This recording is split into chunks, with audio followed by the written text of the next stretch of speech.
Hi, my name is Preslin and welcome to my very first YouTube video.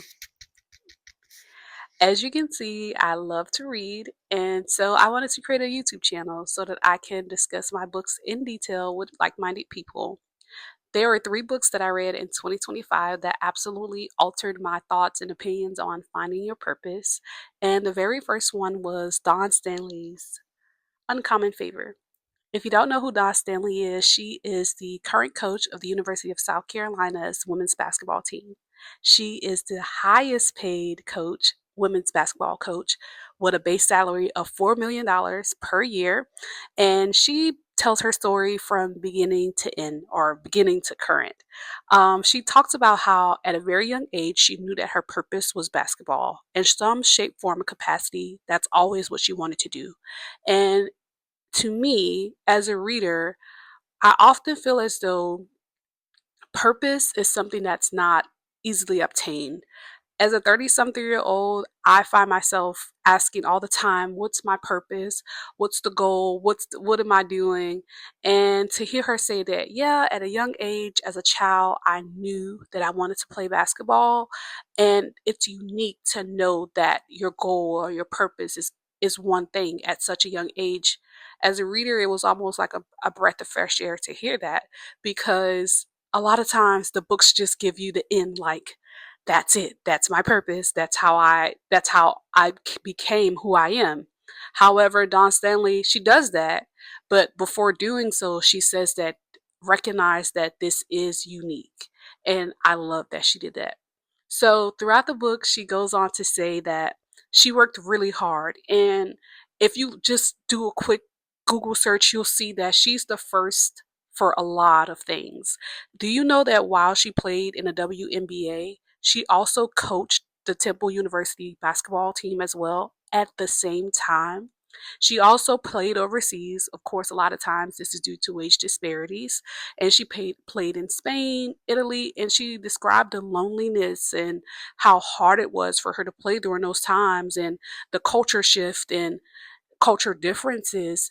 And as I was reading, I couldn't help but think to myself, and it's going to sound a bit odd, but prior to reading this book, I thought that knowing your purpose was the end all be all. If you knew what your purpose was, life's a cakewalk because you already have the compass, you already know which way to go. However, by reading this book, I found that knowing your purpose is just that, knowing your purpose. You still have to do so much to fulfill that purpose, and it was very good and refreshing to read that.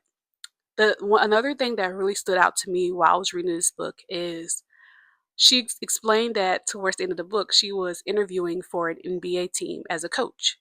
And while they were asking her all these interview questions, she was writing everything down, taking all the notes.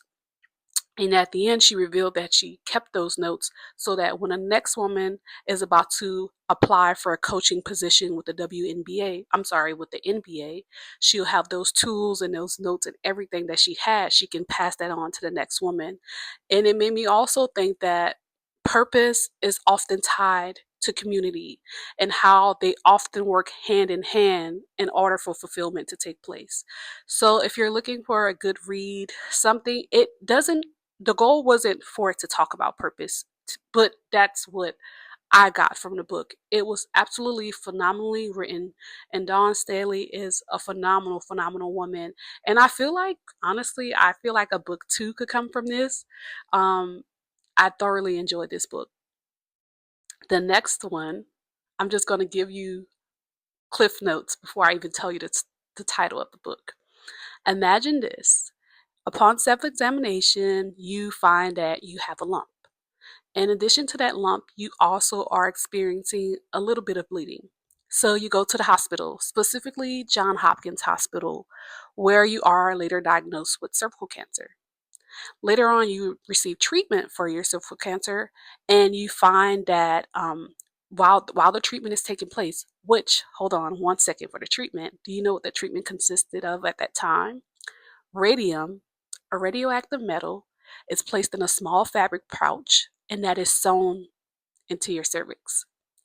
So while you're undergoing this treatment, the doctor takes biopsy of the area of your cervix as well as an area nearby, sends it off to the lab.